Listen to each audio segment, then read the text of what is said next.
News, लोकशाहीतील लोकांच्या हितासाठी। नगर परिषदेतील प्रशासक राजमुळे नागरिकांच्या समस्या जैसे तेच आहेत।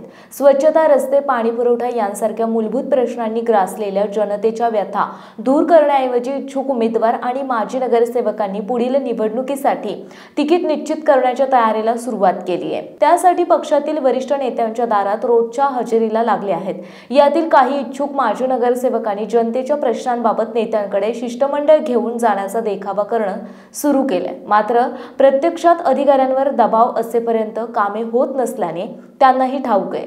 त्यामुळे विकासाची चर्चा झाकली गेली असून प्रचाराच्या होर्डिंगच्या आणि तिकीट मिळवण्याच्या राजकारणाला प्रारंभ झालेला आहे।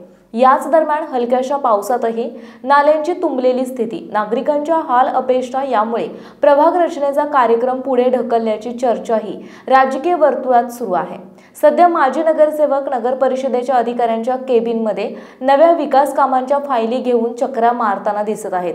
स्वतःला सक्रिय दाखवण्यासाठी काहींना होर्डिंग, जाहिरातबाजी, सामाजिक उपक्रमांच्या माध्यमातून पुन्हा आपली प्रतिभा उभी करण्यास सुरुवात केली आहे। काही माजी नगरसेवक जनतेचे फोन उचलून समस्या सोडवताना दिसत आहेत। 2017 मधील निवडणुकीत राष्ट्रवादी काँग्रेस पार्टीचे 9 नगरसेवक आणि नगराध्यक्ष निवडून आले होते।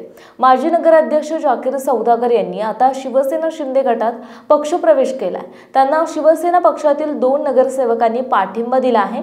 यात भाजपाचे 4 नगरसेवक आहेत, तर उर्वरित 2 नगरसेवक शिवसेना ठाकरे गटाचे आहेत। असा पक्षीय बलाबल होते। या निवडणुकीमध्ये पक्षांना नव्या कार्यकर्त्यांना संधी देताना काही माजी नगरसेवकांचाही विचार करावा लागणार आहे। लोकसभा आणि विधानसभा निवडणुकांमध्ये माजी नगरसेवकांना संधी देण्याचा विचार आहे। संपादक आशुतोष बनसोडे।